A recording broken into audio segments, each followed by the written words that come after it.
Chris Beresford-Hill and Dan Lucey. Welcome to the Breaking and Entering Advertising Podcast.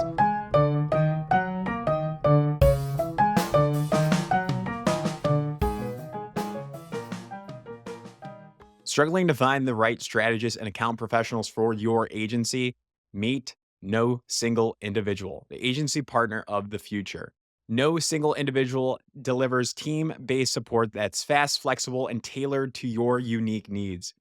Forget sorting through resumes or juggling freelancers with one email. No Single Individual provides cohesive teams of experienced professionals who are ready to hit the ground running. Whether it's pitch support, leave coverage, or expanding your capabilities, No Single Individual makes sure you stay focused on delivering outstanding work. Join the many agencies already benefiting from No Single Individual. Visit nosingleindividual.com to get started. This is something new here. We're trying to call this Creative Partners in Crime. I'm not a copywriter, but it's on brand for what we're doing here. I'm really excited to talk with you both. Really, we want to dive into your 7-year partnership together when you were at BBDO in New York and a stint at Saatchi. Is that correct? I think that checks out. Nice. So you did some amazing work together for Foot Locker and Guinness, just to name a few. We want to dive into that. But also, how do you find a creative partner? If you are assigned a creative partner, how are you successful together? Our audience is aspiring advertisers, people looking to break in, and mid-level professionals too. So that's what we're going with today. To start things off, I want to start with you, Chris, because I have never had you on the podcast before. Have you done the podcast I've already? done it. Oh, this is Huge old success. for you. It was like in the hundreds, 130, I think it was. Don't tell me if that's bad or good. Just let me believe it was. Oh, it was great. tremendously successful. It was great. 130 people listening. Oh no! That was episode number 130. We're on like 350. Okay. nice. Okay, good. Yeah, You're yeah. rating me. No. 130th best episode. No, I re-listened to the intro. I put in work were happy for that with because I yourself. was working with you. Okay. Yeah. So and I worked at Havas Chicago's, Okay. but I got to get to know Chris a little bit. So, Chris, I believe you're back at BBDO as BBDO Worldwide as Chief Creative Officer. What's it like returning to a place that holds so much history for you?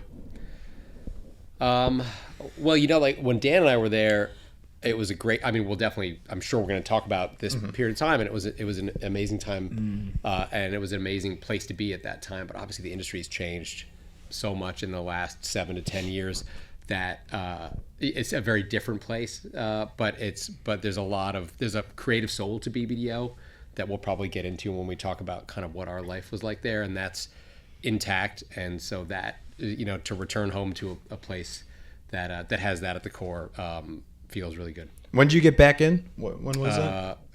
February. Oh, nice. What's the vision? What do you want to do next? Next, I'm just doing this. Yeah, well, like with BBDO, where you want to take it? I mean, definitely, hopefully up, definitely not down.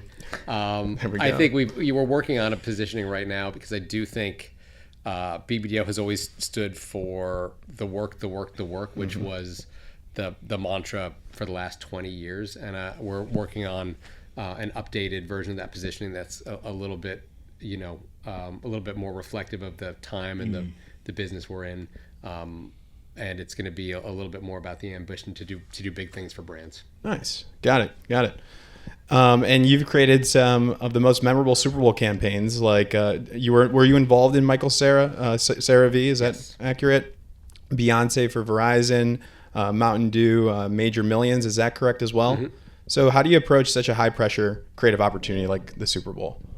Well, it's funny doing this next to Dan because I feel like Dan could answer, Yeah. and I could probably answer Dan's questions for him. I think every creative wants to be on the Super I Bowl. want to hear the answer. Well, Dan, and Dan did Talking I Stage learned for something Tide, which as is one of the 100 best that ever. one. Keep going.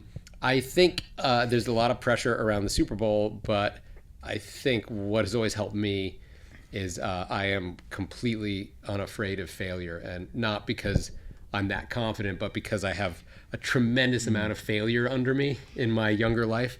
So I am, if anyone is approaching the Super Bowl and clenching up and they don't want to fuck it up, I am not thinking about that at all. I'm just thinking about the potential win. So I find it to be really fun, and I think if I was ever part of a colossal Super Bowl failure, I'd probably embrace that experience too as kind of its own kind of thrill.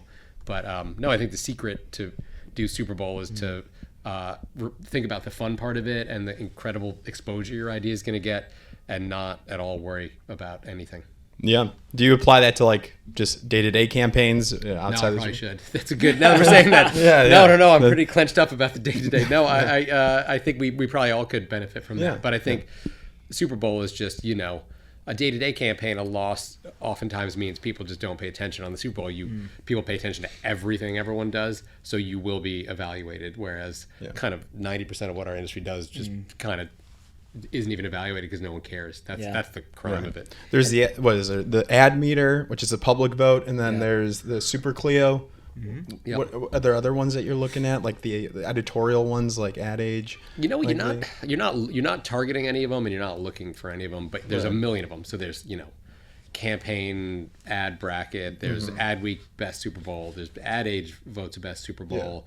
The Super Clio. Obviously, you can enter that campaign in a million award shows. So I mean, you could kind of go after any metric you want. I mean, even People magazine ranks their favorite commercial. Like, basically, if you do a Super Bowl ad, some publication somewhere in the world is going to vote it number one. Yeah. So you kind of can't lose because there's a million pundits. Yeah, and people need content these days, so everybody's picking it up, right? Oh yeah. It's a good time. Holiday campaigns like Super Bowl ads. I feel like those are the biggies.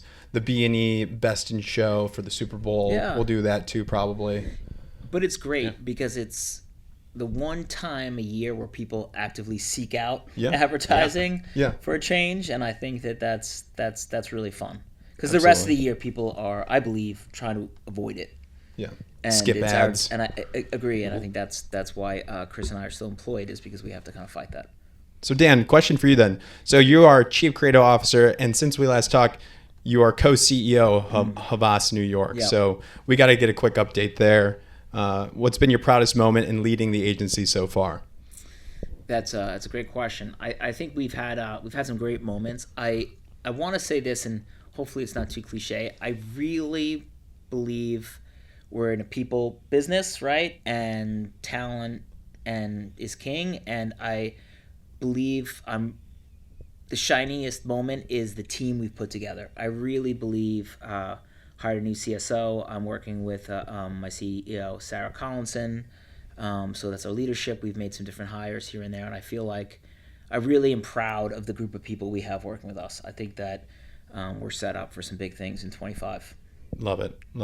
Yeah, I think of running an agency would be like kind of like a sports organization. Like the people matter, the coaches matter, who you employ matters, because it's a service business. It's true, and I think that who the leaders are of any agency, and Chris I'm sure will agree, it really kind of trickles down and sets the tone for the entire place.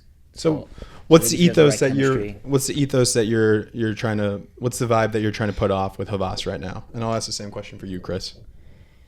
The vibe, how do you mean for... Like, how do you lead? Like, what do you want to create here? I think I'm really looking for people who give a shit. Yeah. Like, I think if we boil it down to one thing, I think people, it's an industry that, requires you to care and be passionate about things. And I think I've found a group of passionate people who care about the work, care about our clients, care about the success of our clients, care about our company.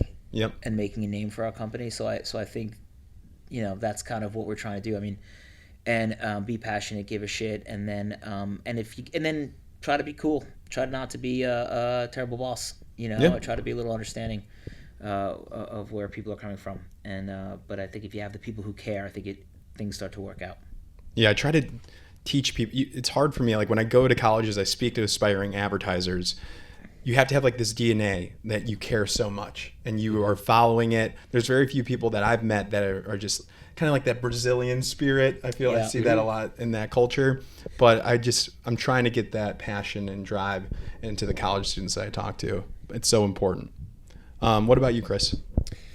I think Dan touched on it. I do think 20 years ago you couldn't self-publish, you couldn't broadcast, you couldn't podcast. Mm-hmm. You couldn't self-publish, you couldn't do anything. So you needed to go to Hollywood or get into advertising if you wanted to communicate with the world, or maybe start a band. And so I think because there was there's a lot of talent coming into this lane, It was there was we were following each other passionately, and now I think as it's defrayed all over the place, I do think there's the next generation might not want to sit down and hear what Lee Clow or David Lubars has to say, whereas our generation would have lined up, sat down and listened. Yeah. So I think part of it is probably understanding that the workforce is probably not as their identity is not as tied to this pursuit as perhaps Dan and I's generation was. So to try to show people again that there's a lot of confusion out there in the industry. Everyone is chasing the next. Everyone's afraid of AI. Everyone's figuring out if they have their influencer case study. But just to remember, it's actually really simple. We just connect with people for a living. That's it. However we've got to do it, we just find the story to tell, make it interesting, put it in the right place. But it's I think my job is constantly trying to make what we do seem easier, because I think the atmosphere around us keeps trying to make it seem harder. So I think just being that kind of leader of just reminding everyone this is supposed to be fun. It really is. And when the work is good, it is. And to not overcomplicate things. Yeah. They're looking at you guys. Great. And looking how the leader reacts. And moments of stress or moments of success, they're going to see how you guys are reacting to that. So that's good that you guys are staying calm, cool, and collected for the most part, I'm sure. Yeah. Or you have some moments, right? But I think those moments I reserve for Chris. So I think we're not work partners anymore, but we're kind of partners in the sense of we could if he wants to vent, I want to vent. I think we can call each other up. But nice. we save it for those moments. So then I want to understand how you both broke into the industry, just high level. And Dan, we'll start with you to recap, because you've been on the show. I believe I was listening earlier today. You went to a portfolio school. Is that correct? You were not listening. Yeah. He said you only listened to your own intro. I caught Gino. Gino goes, that was a good episode. I listened to my intro on we that. We could cut that, listen, Gino. Listen to me. No, we... Syracuse. I did. You're right. You're Come on. not wrong. You took ad house classes. How about this? Man. There you go. I guess I consider myself not having gone to a secondary portfolio school. Right. So okay. I think you're right. I think you are right. So I guess it's technicality and how I frame that up. Because when I came out and when I graduated a long time ago, it was the trend was very much you go to Creative Circus or Portfolio Center or VCU, and you would kind of finish off. And I think that was the big difference maker for a lot of folks who were looking for a job. And I realized that I couldn't really compete with some of those folks with my portfolio. So I took a free internship at Mad Dogs and Englishmen. Got it. And that's kind of how I started. So I had to kind of break in as somebody who every day coming into the office I could be asked not to return.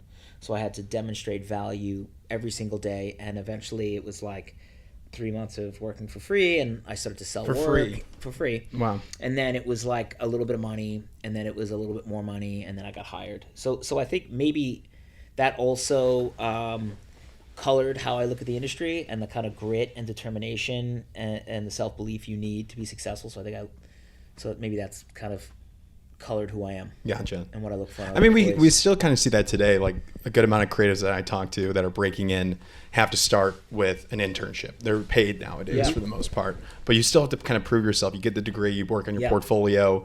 Hopefully you don't have to go to portfolio school if you're listening to the show. We talk about this all the time, but we still see that like trial, that internship. Really important. Yeah. For both sides. Yeah. Because you don't know what the agency's like. You don't know what the people are like. So it's kind of a try on both sides. Yeah. I should shout out Nick Cohen's book, Honest. Honest? Yeah, I think everybody should read it. I think it's a really interesting take on Mad Dogs and Englishmen, and Chris will tell you his story in a minute, but he also touched that agency, so we got some overlap there. All right. Well, and that book's about that agency, or how he started that agency and kind of what he believed in the early days and sort of the stories, and he's just had a tremendous amount of very talented people come through his doors. It's kind of one of those special places. Gotcha. What would be like a similar vibe, agency wise back then?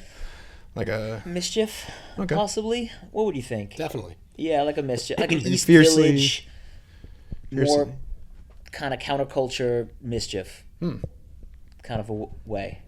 Nice. Yeah. What about you, Chris? How'd you break into this business? Do you regret it? Those are two very different questions. Gino. Do you regret it? Do you regret it? Change the podcast. How do you really Take a feel about turn. this industry? I have no regrets. I too had an internship. I think maybe a year or two after Dan at Mad Dogs and Englishmen, because that place was this ultra cool agency that was like kind of cheeky, like a little bit counterculture, hip, and to get a gig there, mine was also unpaid, which that's good that that's changed, and it was also really unstructured. I mean, today the interns, if you land an internship, you get a bit of money and you get a little bit of a curriculum, and we got sort of no money and hazed pretty hard.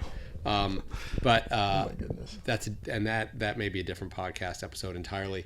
But I got to that internship, and I got there by they had a test. They gave you, like, you remember this, Dan? They had like a photocopy of an ASPCA print ad, and then 3 blank pages, and then you just drew your ad. Which, how cool is that? It's not because your father lives next door to one of the clients that you got in, or that you got lucky when you applied. They actually made you scribble some things, and then they looked, and so and I remember what the ad I wrote that got me on there, and I feel like this is maybe inappropriate, so maybe I should. But it was for ASPCA, and it was to get your pets spayed and neutered. And the ad they had was it was like a dog sitting by a door, and there was like a string from where the dog's privates were to the front door. Oh my goodness! And they said there's easier ways to spay your pets. That's what they made. I didn't make that. Sure. But I think my line was the world doesn't need another bastard son of a bitch, and. So that was enough to get me an unpaid internship. So, and then once I got in there, it was just, I got the bug. I didn't want to do anything else. I wanted to figure out how to do that. It's interesting. I'm remembering that was the test. I remember walking in there and getting handed the packet, and I had to return it the next day, and basically watch them like grade my homework, and I get to put my bag down or not and stay on. But it's a good way to kind of gauge your tone, your sensibility, if you could kind of hit the ground running, because that place in a lot of ways operated on intern power. So we weren't just there to learn, we were there to contribute. Gotcha. All right, then when did you officially team up then? Tell me about this. We didn't officially team up at Saatchi. We just became really good friends at Saatchi. Yeah, we worked on Kirill. We worked on TBS. And maybe and like a couple pitches towards the end, I think we teamed up.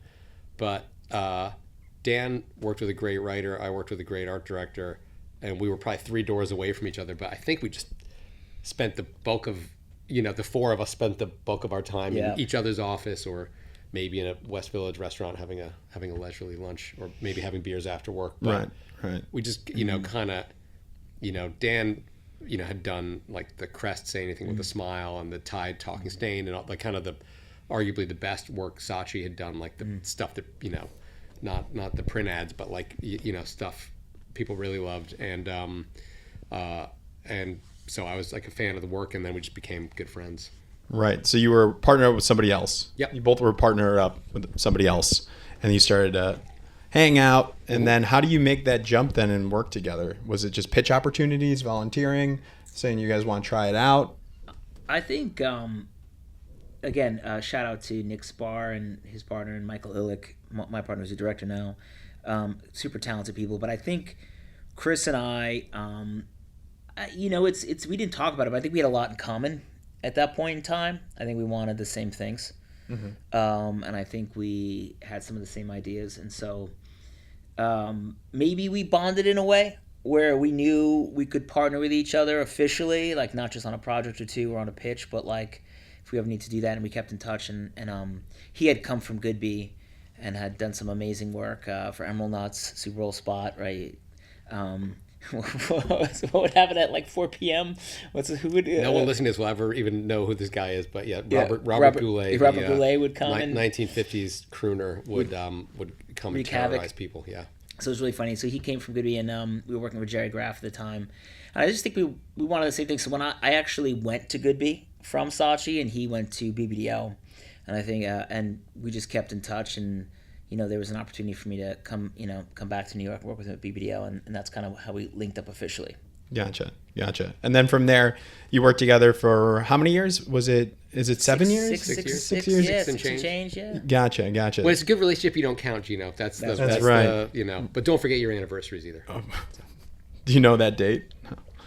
So that's a long time, 6 years at one agency, especially in this industry, partnered up, two buddies, creative partners in crime. What was the secret sauce that made your partnership so successful at BBDO? Ooh, you go first, and I'll say what you don't say.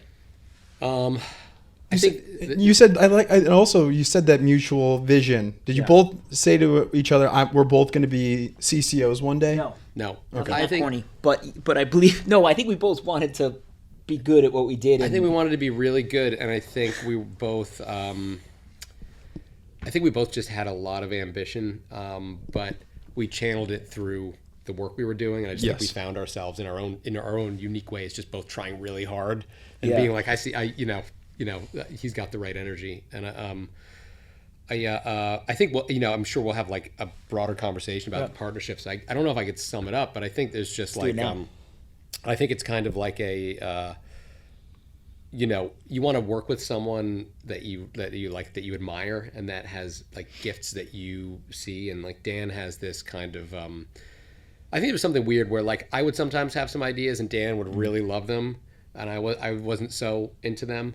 Or I thought they were okay, and Dan would cough stuff up and I'd be like, "That's great, that's great." Like I just feel like, and maybe it's a mutual thing, but I felt like I just discovered tons of talent in Dan, and so I just knew that if we were working together, there was enough coming from Dan's end of the room that was always going to get me going and get me excited, and so I just think we never, we never really got too stuck on anything. No. There was always kind of an interesting airflow in our room, we kind of knew how to keep each other on the rails and motivated, and we'll get into, we were pretty good at disagreeing if we disagreed, but I think it was like a match of like similar ambition, although we never talked about where we wanted to go. We just wanted to do a great job. Right. I think similar sensibilities, and I think like just kind of a high appreciation of each other. Yeah. I agree with all that. Chris also is a really good human. Like that helps. He is, and I think anybody in the industry knows this. And if you're going to, we've got an interesting job, right? There's not many jobs where you're like your career and your future is like attached to someone else's. It's asking a lot out of a relationship, and maybe cops kind of have this, So if you're not like aligned with somebody, it gets tense, right? If you're outworking your partner, I think that that breaks up relationships. If you've got a different sensibility, if you see the world so completely different, you can never agree on anything, I think that breaks up. So we had a lot in common, like we're saying, but he was also a really good person, and that's not to say I work with bad people, but we had the same values in a weird way. Does that make sense? So we would see a problem the same way, or an opportunity the same way, or sometimes we'd both agree on the right thing, what was the right thing to do, and that's so. Of course, he's super talented and worked his ass off and was super ambitious. But I think at the end of the day, we had similar values, and maybe I'm not articulating that right. You know what I mean? Like sometimes you're faced with a decision, and you can go left, you can go right, and some people, their instincts kind of want to go one way, and sometimes that's tough. And okay, and so you were just talking about values, and I'm sure working together, and probably at a younger age, figuring out this industry together, you were probably tested a lot. I'm sure there's internal politics at any agency. Maybe it's easier to service some clients. Maybe it's harder for some others, where you might be able to ship it in. I don't know. What are some of those things that you feel like you were tested on, you learned together throughout your careers? I would say one of them. I mean, I'm going to repay your very kind compliment with. I think I grew up probably in a family that tolerated white lies as a way to sort of manage people's feelings, and so I grew up kind of comfortable being like, maybe this, maybe that. And Dan is just the most honest person you've ever met in terms of like, you just don't lie. Like you'll tell the truth if it's a hard thing, and you'll do it nicely, or you'll tell the truth when it's easy. And so I found with you, kind of white lying around stuff to, quote unquote, where you think you're sparing someone's feeling, like that kind of that kind of lost in every one of our deliberations, and I just became like a much more genuine person, because I felt like in our kind of, you know, shared world of shared values, it was kind of like, no, you've just got to tell the truth, and sometimes you know, that's harder, and then over time it becomes easier. So I think I kind of left that 6 years. Is this one of the white lies right now? Did you hurt my feelings? Are you back to your old ways? No white lie there. It's good, and it's very. And by the way, once you sort of flip to that other side of just finding the nicest possible way to be incredibly truthful, life just becomes so easy. In fact, I heard, and I'm not saying these white lies were like, no, he's not lying. but someone he's once exaggerating told me, to make a point, I think. But I think, yeah, I think I just got from you, like, you just be direct at all times and be honest at all times. There's a good quote by someone who I won't remember, which is the best thing about telling the truth is you never have to remember anything. Yeah, that I learned that too. Like I overscheduled 2 meetings, and I just didn't want to be transparent. Like, and Jack, my business partner, was like, you just got to tell the truth. You made a mistake. Figure it out. Yeah, it's no big deal. Life's way easier. Yeah, yeah, and you don't have to worry. You don't have to like cover anything up. And Chris never lied, but we never had a confrontation where I had to lecture him about telling the truth. But that's just it. Like it's something that we're going to talk about creativity and work we like, I'm sure, and kind of POVs on the industry and stuff like that. But like what doesn't get talked about is that kind of chemistry, those shared values, because I think that's a big part of it. Like you said, you get tested. Yeah.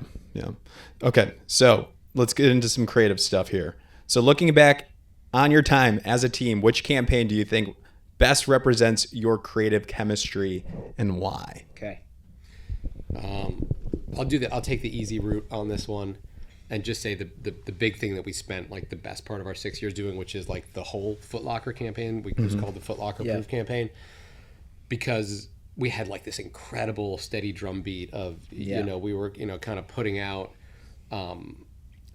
something every month or two for 6 years straight, and it was kind of it was our baby. It was, you know, kind of started as nothing and snowballed into this really great, really vibrant, really fun campaign that was making a big impact in sports culture, and the whole industry took notice of it. But it started really, you know, industriously with the two of us. Like, you know, Dan started writing the campaign with me before he started officially. And then his first day was flying to the shoot, and we did the first big shoot together.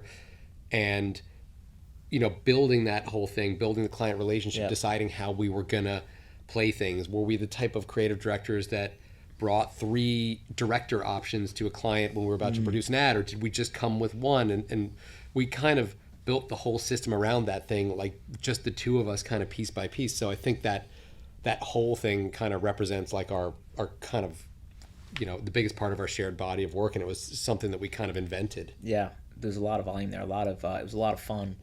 We got a lot of chances to do things, and Chris talked about it a little bit, but we had a chance to impact sports culture, and it was fun. And I don't think that's changed in the kind of work either one of us do today. But it was, we didn't just want to put out a communication that our audience would laugh at. We wanted to get a conversation going.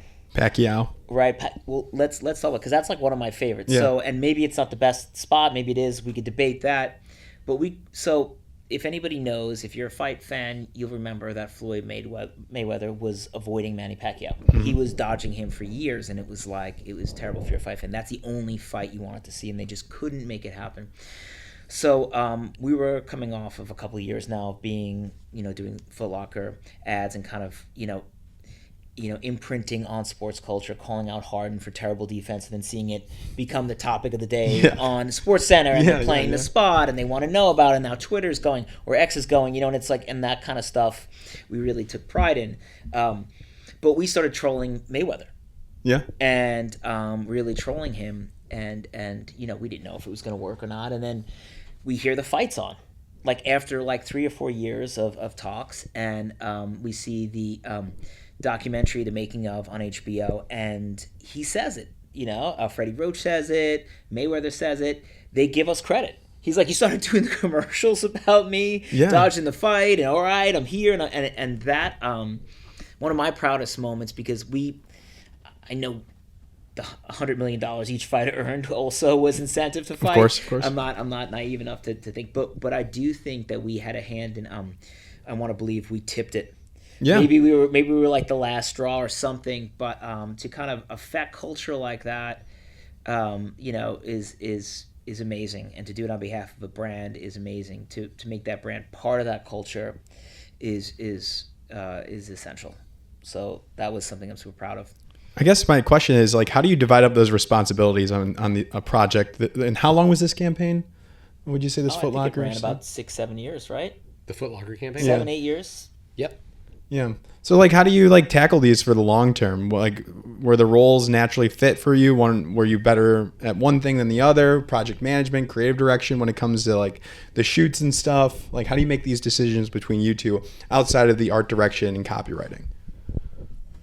I think we were a pretty fluid team, and we would have this saying that if you hate it more than I love it, it dies. If I love it more than you hate it, it lives. Like, we had this, like, how do you break a tiebreaker, right? 3 good scripts on the table. Which one do we want to reco, or you know what I mean? Mm-hmm. Any kind of decision, and that was our way of break. But we didn't have those moments often. I thought we would. They were kind of fun when we had them, because it was kind of like, okay, like. Yeah. We, it would be like, can we do this one? I really like this one, but it didn't happen that often. It was usually like, I think we do have a very similar sensibility, and I think, I think the way a team sold work is they'd sit on the couch in our office, and if we both, hunched forward and started getting into it, it was kind of done. It was that was the filter, but we didn't. But we creative directed everything together. Mm-hmm. We didn't. It's not like Dan did this project, I did that project. Like, we kind of, our desks were against the 2 walls, and we had a couch against the wall in the middle, and whatever creative team, because this was in the, no such thing as hybrid, Zoom didn't exist world. And so whatever creative team was sitting on the couch, and we were just talking about the work, and everything we did came out of that format. And sometimes, we'd have a heavy workload, and Dan would go cover the shoot, or sometimes I would go cover the shoot. But in general, we did the whole of it together. Yeah. Gotcha. So you were assigned to the same clients. That's correct? Yep. And what were some of those other ones besides Foot Locker? It was Foot Locker. It was Guinness. It was Bud Light for a little while. Mm-hmm. FedEx for a little while. Worked on some AT&T maybe. We worked on, we pitched in one Priceline. Priceline.com. Some Lay's potato chips. What else did we do? HBO. A little bit of HBO. That's enough. Yeah, that's a lot of really good brands. And so you're both, like, creative directors, group creative directors. Yeah. How does that work then? Like, yeah, we I don't know a lot of places that are layered up these days, or even back then. I mean, we're talking maybe 10 years ago now.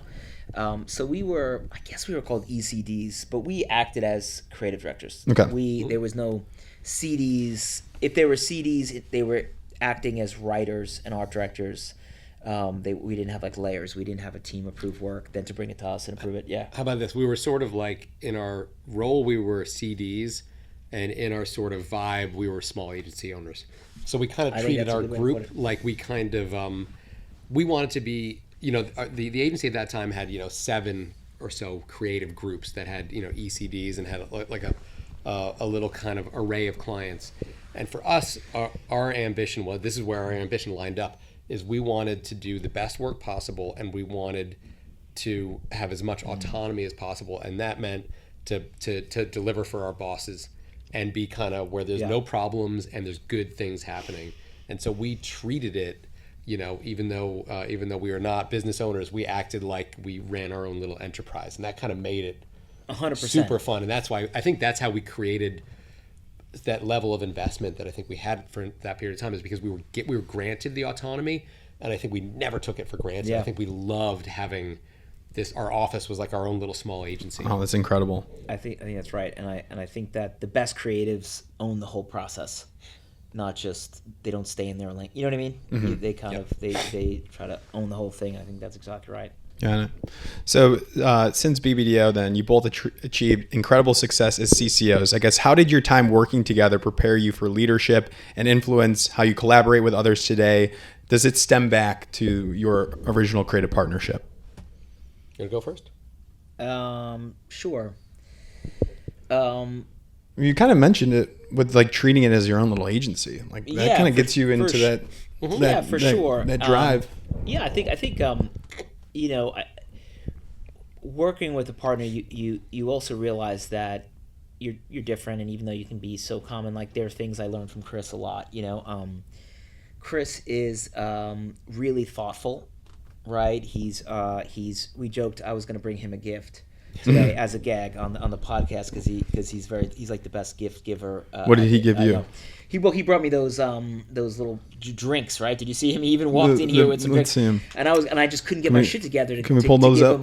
You want to try it? It's not a plug. It's not a plug. We won't show the brand. Jack's That's right. So hold for sponsorship. But I discovered we're going to go for dinner, and apparently, if you chug this thing, don't show it. This thing, we're trying to get a damn sponsor. Just in case. You could blur it. Yeah, just in case like Pedialyte comes around, you don't want bay juice. Oh, we do have a producer now, so it's for pre-drinking. Brand X. Do you think that works? Have you tried it? We'll tell you tomorrow. Okay. We'll let you know. But he's very thoughtful, so I try to be more thoughtful. He's also got this great way of sharing his work online that doesn't feel labored and forced. And self-grandizing, and he strikes a great tone. You got to PR yourself, and not in a shameless way, in a brilliant way. And I think that's something that I learned how to do by watching you. I'll give you the other one. I'll give you the other one, which is I think sometimes I could see myself maybe getting off the pain train. And I feel like Dan also had this thing where if we were ever like really in a rut, Dan would say like let's go to the coffee shop this morning. What that meant was each of us would go to our own place and show up at work maybe an hour later, but we would basically come in with like 3 ideas minimum. Yep.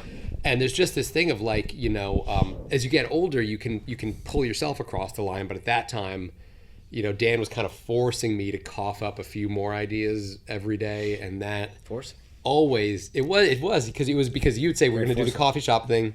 I was going to do it, so you had to show up. You had to. So I had to exactly. So I had to bring something exactly. So he didn't force me; he shamed me. I don't know which is better. Shame is very powerful. Powerful Love thing. Love that. But it kind of built that muscle memory where I think I've kind of the extra mile is kind of natural now, and I think it was kind of unnatural.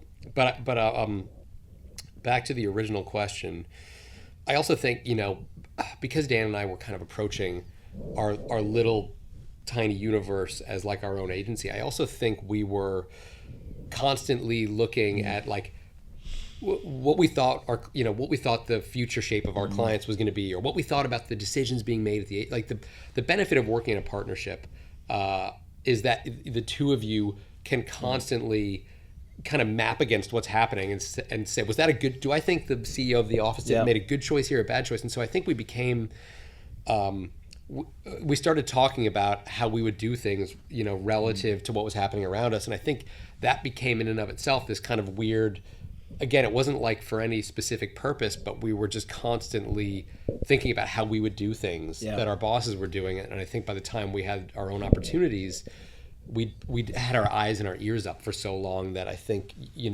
we'd started to think about some of these problems, not for any purpose, but I think we were just constantly putting our heads together and saying, what did we think about what was happening around us? 100%. Got it. And you kind of alluded to it, but getting each other out of a rut creatively. So you would go off on your own and then have a deadline at the coffee shop. Is that correct? Mm-hmm. Any other tricks that you guys have to help each other out, motivate, shame? Guilt. I think I learned this lesson early on. I think that if you when you get in a rut, I think there's a tendency to kind of dig yourself into more of a rut with just kind of like will or drive or energy. Sometimes that energy can be bad. Yeah, slam your head against the wall. Yeah, you just kind of like, you make it worse by trying harder in a weird way. Right? And I think that, so I learned this lesson early on. You got to keep it light. Mm-hmm. Like when things get hard, you got to just like honestly like joke around. have fun. We like this sounds really broy and whatever, and maybe we're bros, but like we'd have like a football in our office. You know what I Just throw mean? it And back and forth and stuff, yeah. like a weird, maybe there's like a psychological trick in that, but it just sort of like makes the conversation flow differently. Or you go for a walk, or you go for drinks, or you stop talking about it. You know. But I think that if you get tense, you'll start fighting. You'll start bickering, and shit will just spiral down. So you make some jokes, make fun of yourself, make fun of the project, make fun of your partner, like keep it light, Right. you know. And then you'll sort of, your brain chemistry will change, and I think you'll loosen up and you'll become more playful. And I think when you're playful, that's when you find some good solutions. I agree. I think it was, you know, you're in it together, you're figuring it out together, and you're whatever, you're both just employing all kinds of tricks to, like, you know, change the room up, change the vibe up, see what shakes out. I think later, for any of the younger listeners, I mean, the other thing is, we've been doing this for like a combined, whatever, like 46 years. Neither one of us has ever missed a meeting. You will get to something. Yep. It will happen, you know? We were just, with the group I'm working with, we were just at a pitch yesterday, and the writer on it told me that on Sunday night he had his face down on the kitchen table and he was telling his wife he's a hack and he can't do it. And he had the best idea Monday morning. Like, it's always hopeless, and then you always get something, and like, that's the other thing. It's just like, you're not going to miss the meeting. You're going to have something good. Just keep going. Because, you know, and to say this, and then tomorrow I'm going to show up at work and be like, sorry, clients, this is nothing. No, I think that's good. I think having a little bit of fear is good, but then the belief that you're going to overcome it is also good. How do you? It's like being, you know, it's like parasailing. It's like all the fear and all the safety at the same time, you know, or like some, you know. Got to stay with it. Well, shout out to Zoe. I was going to ask you guys then, how did you handle disagreements? Anything you talked about, like if you're more passionate about it, if you love it more than I hate it. Any other tricks that you have for those creative partners currently out there? Yeah. Okay, so this was, I mean, we've talked about the if you love it more than I hate it. That's probably one of our best inventions from our little office. Yeah. That was probably like, and you know, we should patent that. But there was that. You know, there would be occasionally, because like I said, we spent so much time together. Like, I definitely knew how to get on Dan's nerves, and occasionally I could feel being like, I'm really pissing him off now, or like you knew how to like really stress me out. But I think that it's disagreeing well, and that it's just, you've got to work with someone that you really respect, because it always comes back down to like the base of my partnership and friendship with Dan is that I admire him. So you know, as long as you see that in each other, it's very good for my confidence. This podcast. Yeah, Thank you very much. This is awesome. This is this is my other gift to you. Get the glow up. But if you know, you gotta. It's just like your real life relationship, or like your you know, whatever your marital or relationship status is. It's like, if the foundation of that is admiration and respect for that person, you're always going to be okay. And that kind of, that keeps you out of a lot of, you know, usually when you disagree, it's because you're just dismissive of a whole person. And I think if you keep that respect between you, you just make tons of progress. You brought up a good point. I want to bring it up right now. I'm curious, how did you maintain a balance between your creative partnership and your personal lives? Seems like you guys were hanging out a bunch. You were thinking about ideas. Oh, man. Work-life balance question. Let me just say that I am all for work-life balance. Let's go. Come on, Dan. Let's hear it. I am 100% for it. I think it's really, really important. Oh, he's really and I think teeing it up. there's different ways to handle that. No, I just think that sometimes you got to just look at it like a little bit of a different way. Like, I think if you're constantly if you're running constantly high intensity, and you're going from one high pressure project right into the other without any kind of downtime as a team, decompress, without any of that, I think that burns people out. Yeah. To deny that there aren't those high pressure situations that will make you go to a coffee shop, you know, on a Saturday morning, on a Sunday morning, make you get on a weekend call, make you come into the office on a weekend or whatever it is, to deny that exists, and you'll be working early and late is naive. Mm-hmm. So Chris and I, our work and our life, I guess, merged a little bit because we were working a lot. Yeah. So the lines were blurrier about when we were just off the clock and when we were on the clock at times, right? Does that make sense? We travel a lot. We'd have a lot of fun. Yeah. But we were like each other's. Work. But you're texting about ideas, yeah. We were working, but we're constant. I mean, the creative process is like fits and starts and things like that. So like, yeah, like, whatever was happening in the news, whatever was happening at home, like, we kind of talked about whatever was going on in our lives because you kind of, whatever. It was just a constant flow back and exactly. forth, It was an open line, right? And whether in person or not, it was an open line. So we didn't. There wasn't a clear delineation between it's 6:30. I'll see you tomorrow. Yep. And we'll shut things down. Yeah. And look, some partnerships work like that, and I think that would have been a thing. That would have been probably a deal breaker for both of us. I think the industry moves too fast, and if you're really trying to do something great, it requires the extra push. And the fact that I know if I had an idea or vice versa, or something to talk about, he's available for it. Right. It's a value thing. And I mean, I think people are understanding that you two are high achievers. You're very successful, high up in these agencies. So you're telling this advice and you're giving your honest perspective of two people that run the show. Like, if they want to hear advice from somebody that didn't do that, we wouldn't be doing this. So just having that kind of lever there, that understanding, I think is important for every listener. Some people might be listening and say, I don't have those ambitions, and I would like that. And that's fine too. As long as you know that and you communicate that probably with your partner, I think that's good. Maybe you don't tell your boss that, but also, by the way, that's the nature of it is, those 6 years, they were really, there's a lot of building happening in both of our careers. Those 6 years, I could not have done that alone. That was, the partnership is what kind of, you know what I mean? Yeah. There's just days, days when I'm off and Dan's on, and vice versa, and I Dan mentioned his awesome partner, Sarah now, who's his CEO partner. Mm-hmm. I have a CEO partner named Nancy, and the thing we always talk about is I'm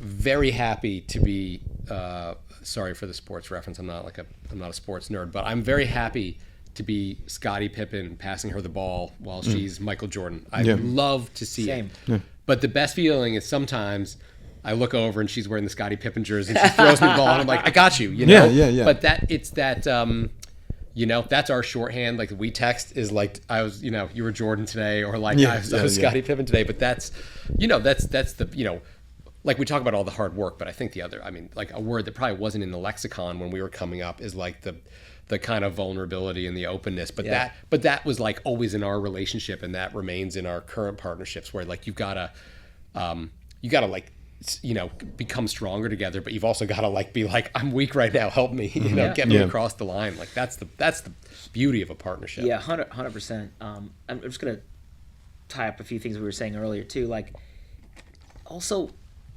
we have great jobs, and we have the ability to come up with ideas, and that could be a lot of fun. And you need to keep it fun. I was talking about like getting too tense, and I think like if you like your partner, if you are aligned on values and all the things we're talking about, and you keep it fun, it's easy. Yep. Like, I'm gonna be honest with you, it doesn't bum you out to have an open line with somebody, right? And I think Chris and I always managed to have fun. I think he was probably slightly better at this than I was. I mean, he would carve out time for. No, it was because you told me, you explained to me, and it was good. It was really it was good, and it was neat, and it kept things. We had a lot of fun, so it kept things good. Yeah. The other thing is in any kind of partnership, they like unless you're really deeply introspective, which we're not often when we're so young, they just tell you things about yourself, and it was if we would be on a mega project, or we would be on a work trip that was much more work than it had to be, or we were in a tough situation, I'd kind of on the side try to find the freakiest place for us to have dinner or something. Dad was like, he gave me that I'm always trying to find a little win inside of a loss, and so we had a rough trip to Miami, but we ate in Armani's in Versace's house off of his personal dishware, because we found that there was a little supper club there. So nice. I remember that part of that trip, not the rough meetings. So if you can go back in time, at the beginning of your partnership, what would you each do differently? I would do nothing differently. Ooh, yeah. I loved it. This messes up your segment because I'm gonna say the same thing. Poof. Next question. Yeah. What's the most important How lesson? many minutes were you hoping to get out of that one? None. All is good. What's the most important lesson you learned from each other then? Number one thing. Oh fuck. Most important lesson. Because then we got the fun segment after this. What's the number one thing?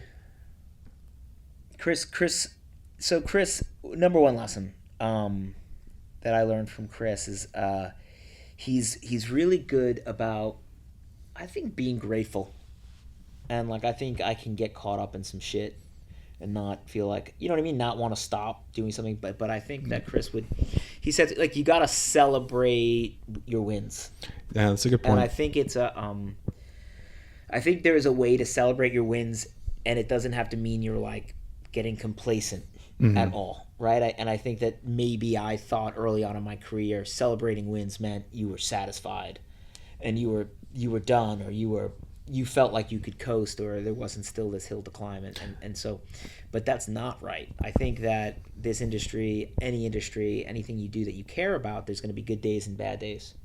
And sometimes the bad days outnumber the good days. Sometimes it's vice versa. But like when something good happens, when you're proud of something, celebrate it. Go out, have drinks, or feel good. Allow yourself to feel good about it long enough before you worry about what the next thing is. So, and it makes the process. It makes you be able to hang in the pocket longer too. Again, it feels more fun that way. So I learned that, to be grateful, celebrate the people around you, celebrate the achievement together. Nice. Yeah. That's good. So you don't like the Mamba mentality? Just like No, get I back think in. Dan has the Mamba I know, mentality. yeah. He's just he adds in a little bit of joy. I mean, a little bit. I think that I would hope Kobe would agree. I think you have to, like, I would hope after he won a title, he would at least give himself a day to feel good about that. You know what I mean? And Yeah, to not too reflect long, back though. on the season. Yeah. And just celebrate it. Yeah. I think it's interesting that you talk about like taking a minute to enjoy it. I think actually the thing you were always doing that I never was doing that I adopted was you also take like a big step back from things. And so sometimes I would find myself, really approaching the industry and work with what I can see right in front of me. And I think sometimes I would be, kind of willfully oblivious to like how the shape of the business is changing, how the shape of media is changing. And Dan was always, throwing these things into our conversation. That was, but we need to do not TV things before everyone needs to do not TV. It's kind of all those, and so I always like when I'm catching up with Dan, I'm always asking him.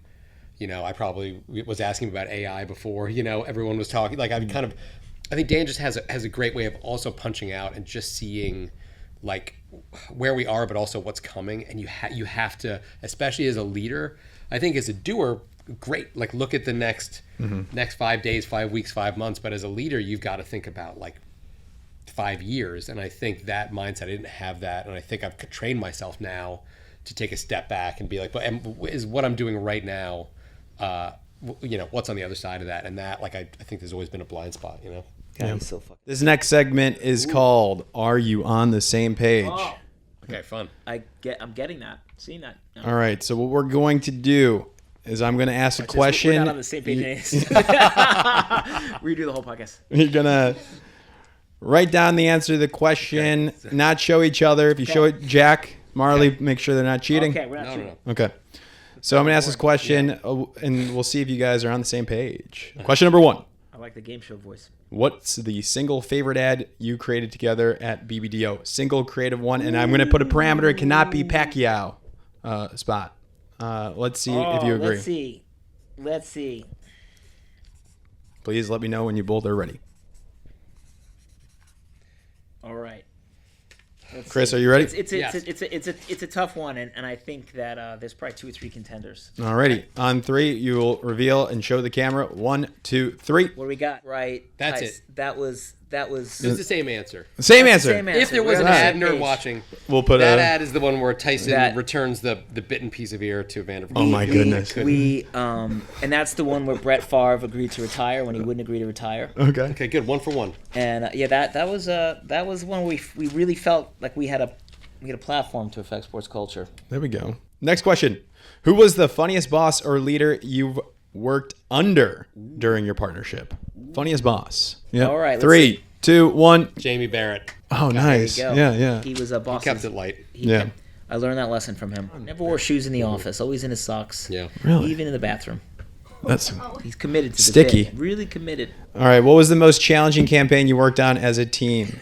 Easy. Oh Jesus. So they got them all right. They're 2 for 2. Oh God. Oh man, maybe maybe this is the one. This is here you're gonna. What are you This fucking is the talking about? truth. This is a no-brainer. This is the truth. No-brainer.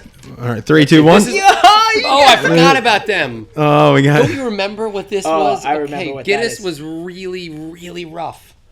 Really rough. Okay, the good news about this industry is, the bad news.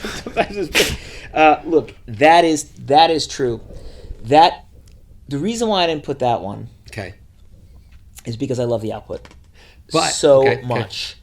I think Chris and I, we were. I'll tell a story for a second.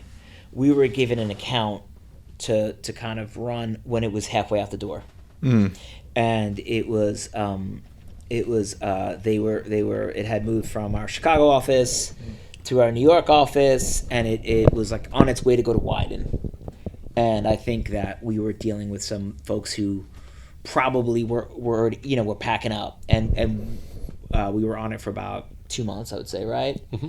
And I think that when you're working with people who have left, it's really hard. There wasn't, I think, it was Bud Light, and they had a lot of internal pressure. They had a lot of economic pressure on them. And I think you stir that up, and it was a tough one. You know what I learned out of that one?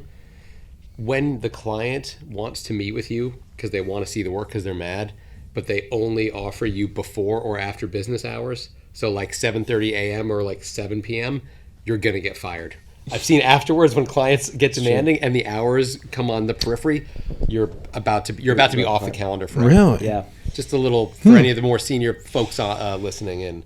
that's Be a good, wary- that's be a good wary tip. of those meeting times. All right, Okay. we're 2 for 3 though. That's pretty good. I would say the Guinness ones, I was thinking because we kind of really made something. We didn't really make anything for Bud Light, but I would Yeah. admit that was maybe more of a pain train. I'm with you. a lot of late night meetings. Which campaign shoot stands out as the best or most memorable experience? Oh my God. I'm going to answer genuinely, and Are you giving I guarantee you will giving- not have the same answer because my answer is like any one of the Houston jobs. Yes. And we went to Houston. Yeah, or Vegas. I was going to decide. Shot Vegas a bunch. But here's Houstonian. why Houston was good. It was 2 things. One, there was a hotel we stayed at called the Houstonian that was like this crazy campus that had like a gymnasium that had a full basketball court and a climbing wall and squash court. It was just like a little playground if you're trying to be healthy. And then obviously the rest of Houston quite unhealthy with all the food and the booze you can do. But it was this weird place where one morning we were sitting in the restaurant and we looked and we were like, is that Barbara Bush? And Dan's like, I think that's Barbara Bush. And we get a look, and then we go out to wait for our car, and then you felt the energy, and then George Senior kind of comes out of his car with his. So it was like seeing a president's pretty good. Yeah. But the best part about it was we put James Harden in his first national commercial because we were just writing.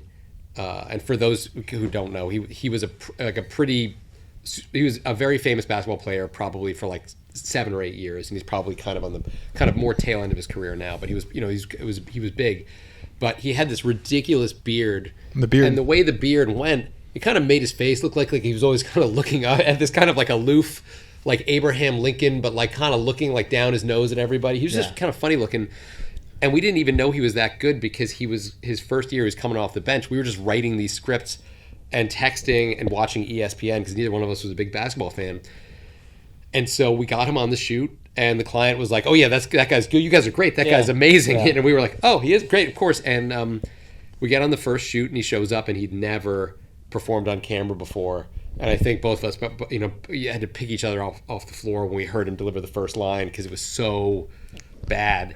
And over 6 years, we built like James Harden into this we would write these scripts that were increasingly eccentric and made him, he was like singing R&B, and he was like, what were the other things he was doing? He was like, we had him play different characters. Do you remember we made him play? He was a good dude. He became a great actor. He got some comedic timing. Nice. We also made him play a live game of horse with the internet. Right? Do you remember this? Yep. And do you remember? That's cool. So like this guy, we just thought like you write these concepts and you're like, all right, he's gonna do it, whatever. And then we show up and he literally limped in after practice. Like he just came from a practice and was like limping and exhausted. Right. And he had to he had to watch somebody submit a crazy video that they're probably like dude perfect. like kind a of trick stuff. shot. It was basically they would do like a trick shot, and then he had to match it. Somebody's been spending a year doing, waiting for an opportunity to leverage this and take down James Harden. And I was so impressed with James because he, like, the way I am, if I'm like exhausted like that and like kind of limping and I don't want to be on camera, like not doing all this, that sounds terrible. He was like, whatever, let's do it. And he's such a great athlete. He was able to mimic all that stuff. Even like a soccer kick. I was floored by his way of some soccer player kind of like did like a kind of fancy step over with like a rainbow, a flip up, a dribble, and then like punted it into the net. And he got like everything right by watching it once, except the shot, and it was incredible. So that was fun. Remember James's mom? James's mom would be on set. And James would also give us his phone to hold when he shot. That's a different podcast. He was getting a lot of texts from the ladies. That phone. You have to put that on silent. Oh my goodness. That's a different podcast. But that is a thing. But in that time, there was like I think he might have looked at Dan and I, and he knew us, but whether he knew we worked at the agency, whether he knew we were writing the stuff, whether he might have thought we worked at Foot Locker, which was the client, but over time we did 10, 15 things with him. Yeah. And the trust was like, so when he did the game of horse against the internet, there was these kind of embarrassing, if he missed a shot, and he did everything, really impressive. And so I think the fun of that, all those trips to Houston were like, we kind of were, he was becoming more famous and we were helping it. And I think he was paid like a kind of a nominal fee at Nike, and then he did a $300 and something million deal at Adidas. And a big part of it was Adidas was it was all about creativity, and they loved his wild personality. And his wild personality was Dan, myself, and our creative teams thinking of all these irreverent things. Right. And he was such a good sport that he did them, and he became this, kind of interesting character. Yeah. You helped build the brand. His brand. Yeah. We should have got a cut of that. I know. Legit. Should we contact him? Something. It's probably a little late now because he's on the back nine. Like 3 years ago, we should have. Yeah. Well, I got one more, and then we'll wrap this up here. So what's a campaign where the creative idea came out of nowhere or surprised you both? I think they all come out of nowhere. Yeah. Is the problem. Is where I'm I remember, all right, you this was one of my favorite spots, and I don't even think you liked it, but you came up with it, and I always thought it was super funny. It was with John Wall. Yeah. And I think but this is when we were really frustrated because we would have gone over and over. Do you like John Wall? Do you know the this John Wall? Yeah. Do the John Wall. So he was a sort of like I don't know, I guess middling player. We did it was a good guy, whatever. Threatening to be a threat at the time, and we were working. We couldn't really nail what we wanted to do, and then I guess we were walking back from a bad client meeting or something. We were like walking back. Here's another lesson. Let me just interject real quick. Chris and I learned life lesson: never present over the phone or on Zoom when you could present in person. Creative work. So like we just so everybody knows here, we refuse to present the Foot Locker on the phone. If we got on the phone with them or some kind of Zoom didn't really exist back then, we wouldn't sell shit. We had to get down there in the room and weather the storm live, and we would walk out of there with something good. Anyway, we're walking back, and it was sort of I think we might have had a bad meeting, and it was just one of those like you're kind of like your head spinning a bit, and and you riffed the John Wall kind of like the game plan. You did the whole arc. Do you remember this? No, Like, I so don't. at first, the I first remember the thing you script. do is you get a sponsorship, then you get a Foot Locker commercial, then you do this, then you like it's the building the dream, right? You get the big house, you get the girl, you get the parties, you get the this, but we've all seen that celebrity arc, so there's naturally a downside. So then you get fired, then you get this, you lose your game, you get a little fat, you start selling used cars, and like we did the whole kind of like arc, Yeah. and it was just like a lot of vignettes, and it was, and we saw him doing his used car commercial. Remember the John Wall? Oh my gosh. Google. I think it's. I always thought. I don't think you loved it that much, or maybe the client said it was like okay. I fucking always loved it. I was always like, this was such a fun one. The one, my favorite one. It's also, by the way, it's more fun to like someone else's idea if totally. you're like a little self-loathing. One of these like coffee shop ones was we got to do like a Jordan brand Jordan X Foot Locker thing, which was extra special because we both grew up on like the Nike commercials and MJ commercials, and like the rumor was like whatever script and whatever final thing you made, like Jordan himself had to approve it because he's still like an equity holder in the brand. And so we all of a sudden for this one we were gifted like have the team you work with come to the table, but we'll even give you money for freelance, which kind of would never happen in those days. And we brought in some big guns, and we just saw all this work, and it was like super wacky, and it was off, and we were kind of the kind of the juiciest thing we'd kind of had maybe to date in terms of like prestige, and we were flailing. And this was one where we did like a coffee shop morning, where I whatever, and then Dan came in, and I think you were an early adopter. No, it was a notebook. I think you weren't like doing it on notes on your phone, but you were like you basically had this bit where it's like like a young fan goes up to Russell Westbrook because he was the athlete, and Russell was just so intense, and so athletic, So good. and does like the total like 80s 90s Nike commercial of like we're wearing the same shoes, I want to be just like you. Yep. And then he's like and then he basically is like, well, if you're gonna do that like me, you gotta do this like me, you can do this like me, you're gonna do this like me, and basically took him through the paces of like an awesome athletic like Nike / Under Armour commercial, but the kid is like dying as he's doing it. And he's just getting his ass beat. More whatever. Yeah. And the lights. the training Yeah. montage. The lights in the gym, the dark gym. Yeah, you've seen it. Yeah, Spike Lee was in it. Yep. Yeah. And so like I like when Dan had that, like I just like my eyes just lit up because I was like, that's like the blend of like a Nike commercial and a Foot Locker commercial, and it's fresh or whatever. And it's funny enough, maybe there's a thing too when whether it's just you're just really tough on your own ideas or whatever. I remember we were in the edit for it, and it had this weird tone where it was kind of funny, but it was like the photography was really nice, and we put like serious music on it. And I remember I thought it was great, and I felt like I had to convince you. Yeah. You like didn't want to leave the edit because you're like, is this good? Is this good? And I was like, it's really good, man. It's really good.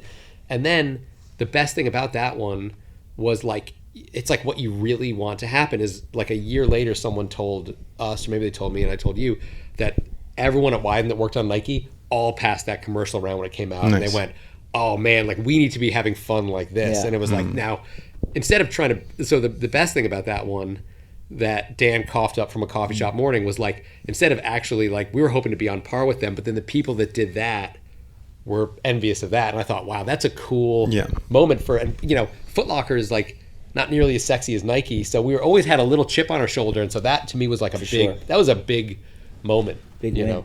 And I know you got to wrap this, but I think there's a piece of advice. I think that good partners, no matter what their role is in the agency, account partners, strategy partners, production partners, will breathe energy into a good idea.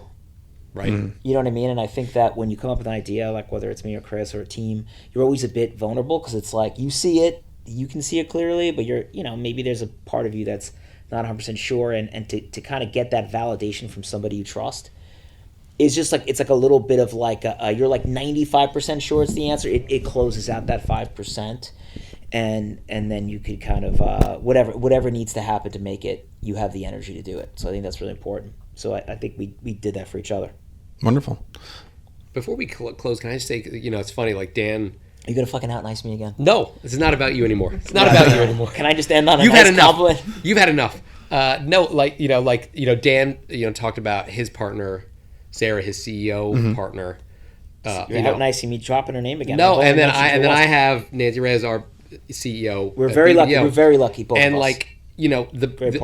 like Dan is without a doubt the greatest creative partnership I've had in my life. But we both have these incredible partnerships where, like, a partnership is the secret to everything. And if you find someone, so you don't have to be a creative director, you don't have to be an agency leader, but if you're a young writer and you're around a young account person, or you're a young strategist and you're friends with a young creative, just partner up. It's So find true. anyone because really it's just no secret that the best part of my creative life was in this partnership, and the best part of my professional life is in this cross business partnership. And it's just doing it alone is cool, and doing it in a big group is cool, but finding one or two people that you really connect with, that's kind of what makes this whole industry worth it, Yeah, and that's the magic you need right now. I think you need creative and the business end to be aligned, and I think that's what's important. I don't, Chris has 10 titles to his name, but what I like about my co-CEO title, it just means that we're true partnerships, right? Sarah is, I worked with her before at Joan. Sorry, I almost said Maddox. At Joan, and I was super impressed with her. And when we had an opportunity to hire her over here, I kind of convinced her to come over, and she makes me better, and I hope I make her better. And Chris has that with Nancy, who I also work with at Goodby. She's amazing, and yeah, it's that lockstep kind of shared rowing in the same direction is what you need, or else there's going to be too much drama inside an agency. Totally. And any gains will be short-lived. Love it. Well, gentlemen, thank you so much for coming on, sharing your stories, advice on the show. I wish you both success in your roles, and maybe you'll work together again someday. Who knows? One more thing. I'm just kidding.